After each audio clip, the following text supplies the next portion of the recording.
Hey everybody, Spider Cat here again, and I am starting on this Triceratops. It's the Triceratops name is from the Greek. It means three-horned face. These creatures lived in the last days of the dinosaurs, along with Tyrannosaurus Rex. Unfortunately for them, they were about 10 feet tall and about 30 feet across. And this is, as you can see, a 1/32nd scale model. So this should be about 1/32nd the size of the actual creature when we're done. And it also has a little spring in it so you can wind it up and it'll walk a few steps. So let's get started on this, shall we?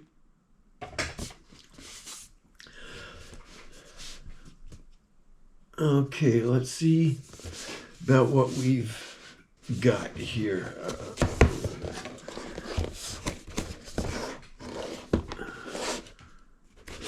The box doesn't appear to have any folds or anything in it, so I'm just going to try cutting it open and see if that gets me any results. Well, sort of.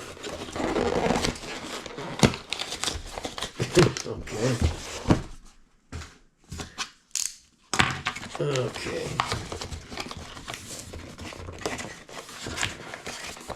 Gonna have to turn it around so as not to bump into my iPhone, which is my monitor for this little jaunt. Let's see what it says on the back here. This is going to be 5.5 inches high and about 13.4 inches long, which is exactly 1/32nd the size of a T-Rex, as it happens. It has 4 layers here, and they're numbered 1,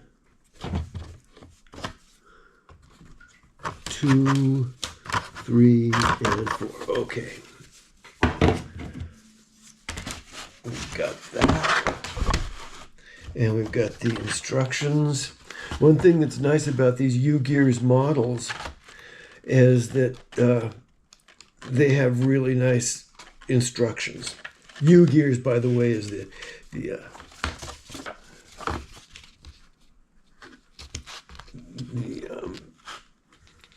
very fine people who supply this model. Oh, I was wrong. There are actually 5.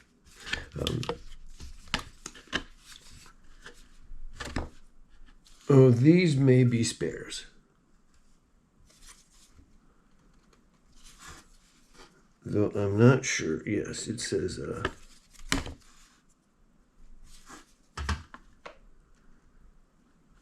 2 of 4.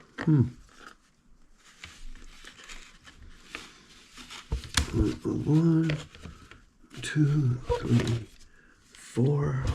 Oh, this is 1, 4, and this is 2, 4. So this is a apparently this is a continuation. This 5th sheet is a continuation of the 4th sheet, and there's the last thing remaining in this box is this mysterious envelope, which contains, let's get all 4.5 of our sheets out of the way, which contains a little piece of sandpaper there. Here is our spring. It's going to run the clockwork for our project here. And there is a little piece of wax that I will use. They're good enough to supply. Oh, that's it. That's it. That's all. They're good enough to supply wax, but the way I use wax anyway, it is that one little piece is never enough. And this is actually a little candle. Actually, it's not just a chunk of wax. It's genuinely a candle, and eventually it gets to a point where you have to grab the wick and yank it out of there because it gets in your way. I put the spring back in the envelope and put that back in the box so I won't lose it. And now I think we're ready to actually get started on this model. So let's get the old time-lapse magic going. All right. Before we get too into this, I just wanted to clear up a couple of errors that I made in the introduction. First of all, the Triceratops was 30 feet long, not 30 feet across. And secondly, when I mentioned that it was 1/32nd scale, it is 1/32nd scale of a Triceratops, not the T-Rex, as I said. Sorry about the errors. Here to begin with, you can see I'm putting this clock spring into this little housing. This, of course, is going to be at the very center of the model, and it's going to operate all of the legs, head, and arm. Of course, it walks. The mouth opens and closes, and the tail wags, and that clock spring does all of that. This is a really well designed model. I think U-Gears did an excellent job considering the sheer number of gears and things that are required to be driven by that one clock spring. It does a pretty good job of it. And it used to be when U-Gears models, they didn't have the metal clock spring. The models were driven by motors made out of rubber bands. You assemble these motors with like dozens of rubber bands, and then of course it was the torsion of those rubber bands as you wound it up that provided the power to operate the models. These metal clock springs work a lot better than the rubber bands did. And here I'm putting together some of the other gears. These are the gears that go inside the body of the model. These are the gears that actually drive the gears that are going to operate the legs and the tail and head. That little stick in the orange uh, container there is a little bit of wax that I use to lubricate these models. We use wax to lubricate them so that the gears can operate smoothly together. I also, there's on the left there, you can see a couple of little files that I use to take the burrs and things off the gear pieces so they don't hang up, so that they work well together.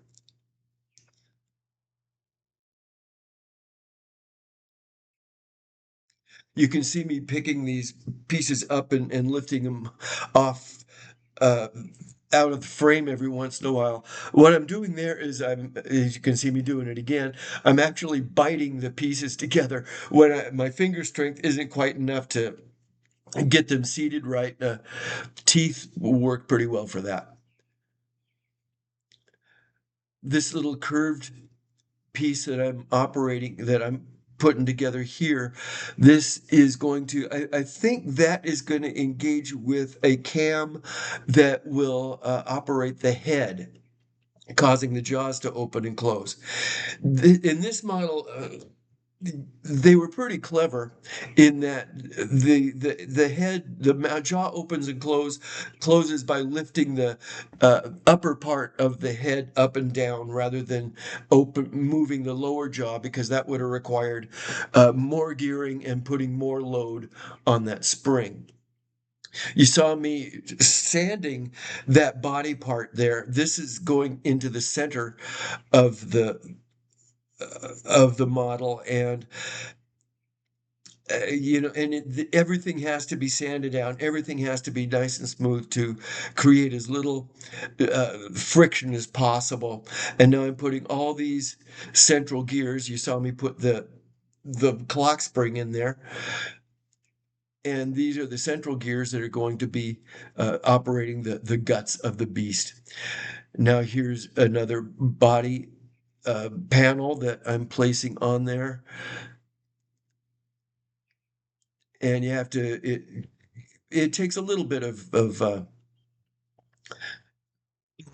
work to get the all the pieces into the right little holes that they're supposed to go into and engage with. And every once in a while, you'll see me winding it up and letting the gears move, moving the gears around. This little subassembly that I'm making is actually the key that engages with that round piece you can see on the outside of the body. And the instructions tell me that I need to, every time I put a new assembly together, I'm supposed to wind it up and make sure that the gears work. This doesn't just make sure that I did it right, it also helps the gears to seat in and line up and join with each other a little better. It sort of adjusts them. The instructions usually tell me to do this 5 times. And I thought it would be fun for you to actually see the pieces moving at the beginning there. For the most part, I tried to edit out the parts where I'm taking out pieces as I'm doing here, taking out pieces from the boards and lubricating them with wax and filing them and doing all that. I didn't think you wanted to watch too much of that, but I left a little bit of that in there because it's all part of the model magic.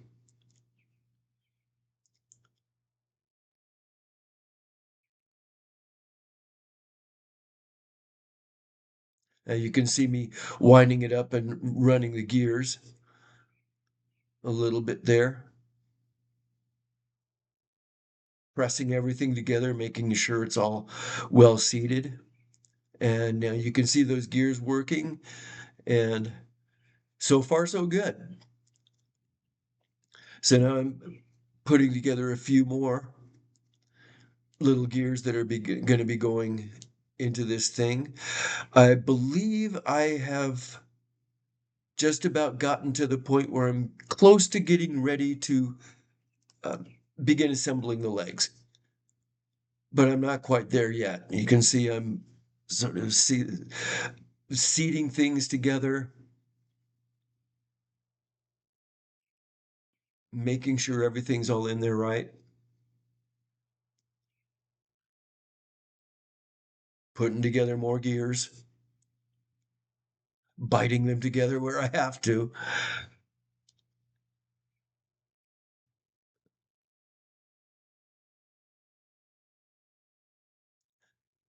And here we can see I'm testing them, did a little bit of quick testing there to make sure that the gears work together. I'm working on the tail here. That hinged piece you can see lying there with the hole in the center of it. That is going to that wide part is going to engage with a cam within the body of the model, and it's going to move that thing back and forth, which is going to cause the tail to wag. And here are the sections of the tail that I'm putting together.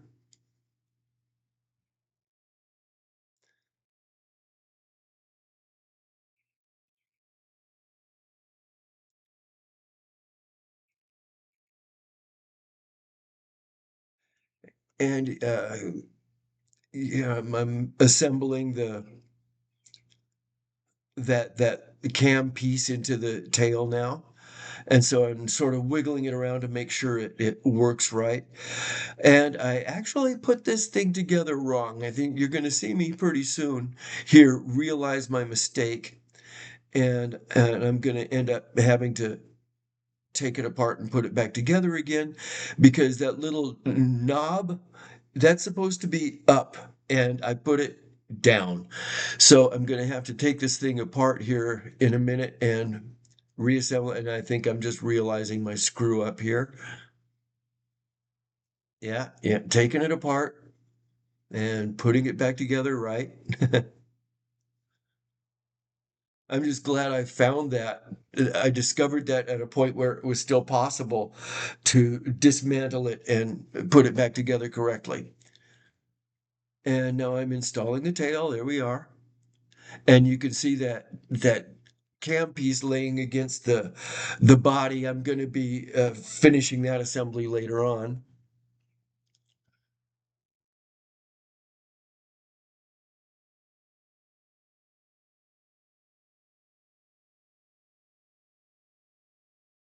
I believe that I am beginning to put the gears together that are eventually going to drive the legs.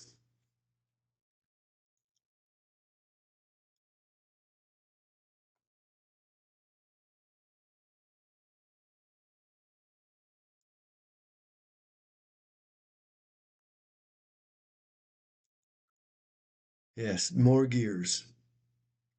Gears and gears and gears. Lots of gears in this model.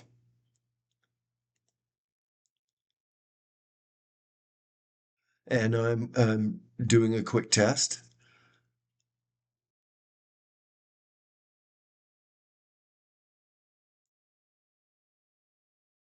and placing all those gears in place. And this is going to be that flat piece there is pretty much to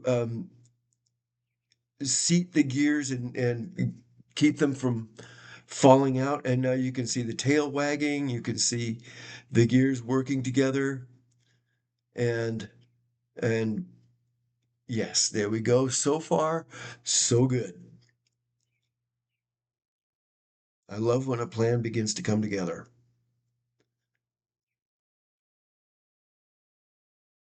Now I'm sure I'm working on the legs. I know I keep promising you I'm working on the legs. Now I am actually working on the legs. I'm going to do the forelegs first and then the hind legs.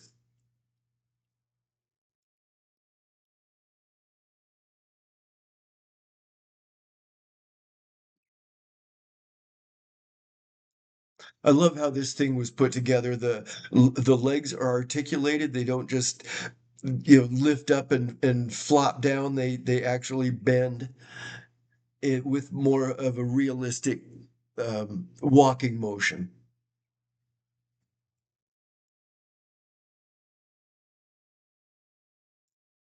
This model was a lot of fun to put together, and I highly recommend it for anybody uh, who enjoys modeling, putting together models that actually do something. I much prefer that to just putting together a model that doesn't do anything.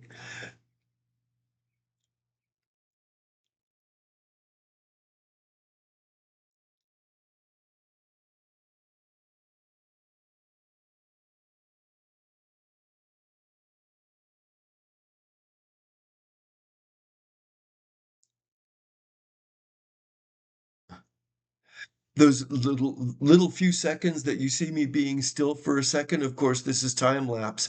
So those little 1 second pauses uh, represent minutes of me sitting staring at my instructions trying to figure out what to do next. That little wooden stick there is something that Yu-Gears often includes with their models. It's actually a little tool that you can use to press out pieces from the board, the little sort of sprue that all the pieces come in. And now I'm making sure that the legs work, that they bend the way they're supposed to.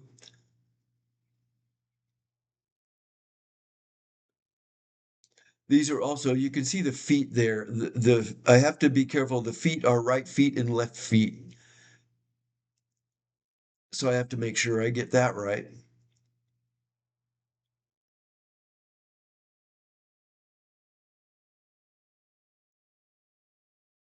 And now I'm attaching the A4 leg.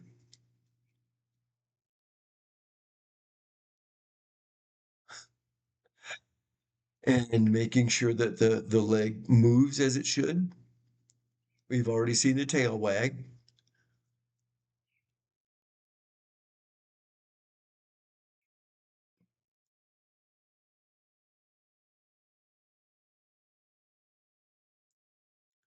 I get annoyed with myself because sometimes I sort of move my work off of frame. I get to concentrating so hard on doing the model, and I sort of forget sometimes that I'm trying to uh, create a something that people can watch and enjoy. And you saw me testing the leg motion there. Now I'm working on the hind legs.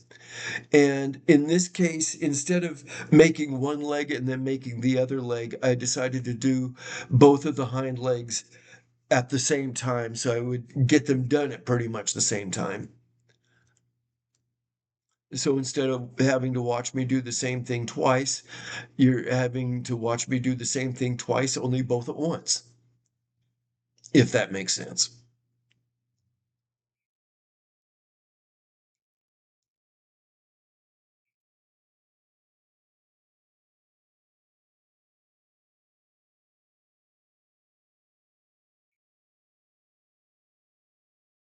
As a general rule, when you see a piece with round circles like that, it's always a good idea to take your little wax stick, which you can see at the left there by the sandpaper, and wax those holes. Generally, the rule is if you see a round hole, wax it.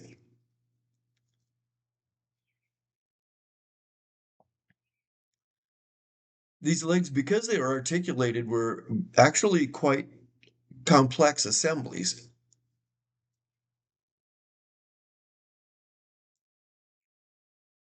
I keep talking about this model being complex, but it actually was easier than I'm making it sound to put together. And the instructions that UGears provides with these models are really great. They're very well illustrated and not a whole lot of words. It's all pictorial, so there's no issues with mistranslations and things like that. And now yes, now I am installing the rear legs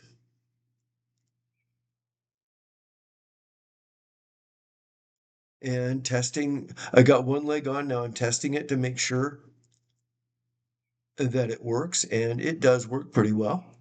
Now I'm going to finish up the other rear leg and get that on there.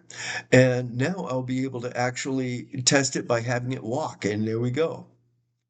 You can see my headless Triceratops walking along.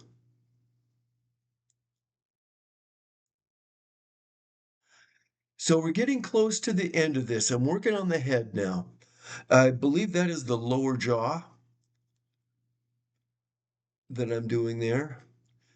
And here is, yes, the upper part of the head.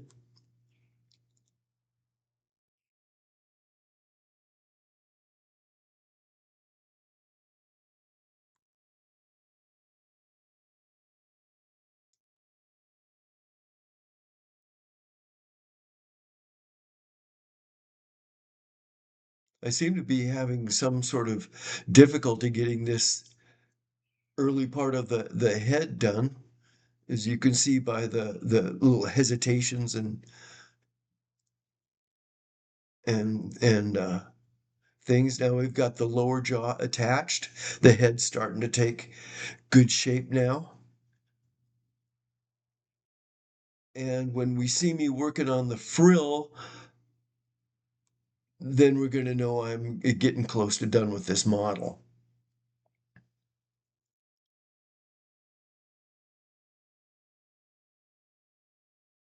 It was a very good looking model too. Got the horns, and here are the panels that go on the frill. So I'm working on the frill now. I'm getting pretty close to done with this model. I'm gonna finish putting the frill on, and then I have to attach the head to the body, and then this model will be complete.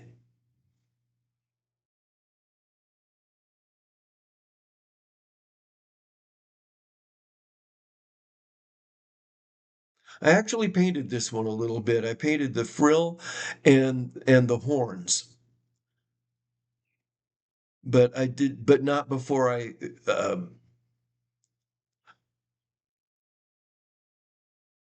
Never mind that.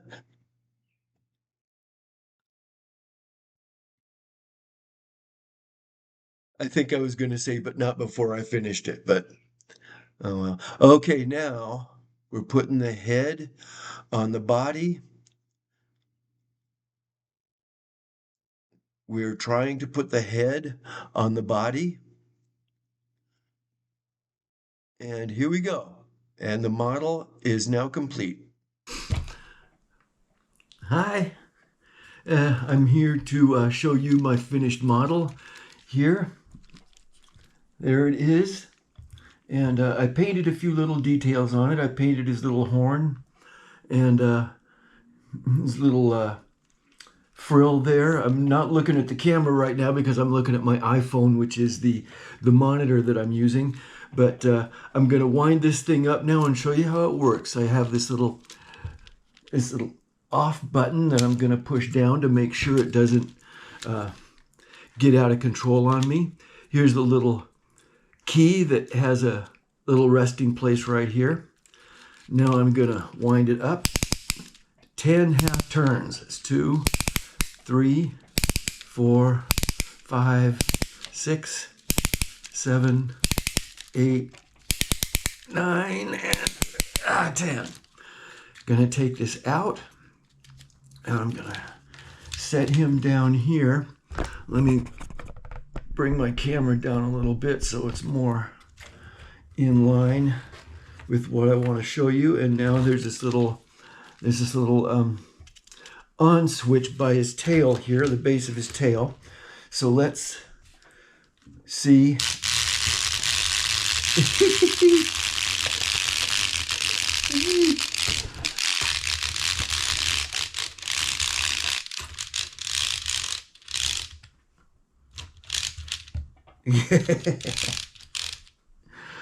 Okay.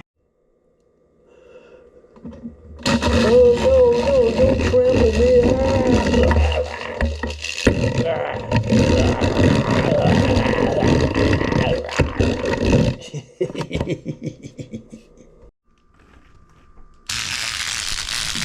His mouth opens and closes, if you can hear me.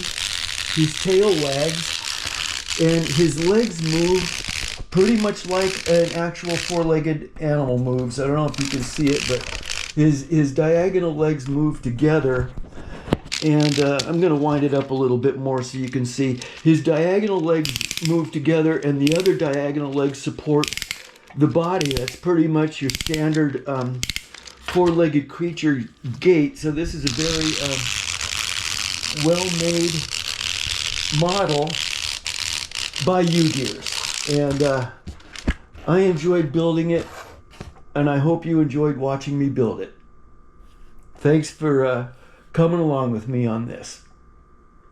See you next time.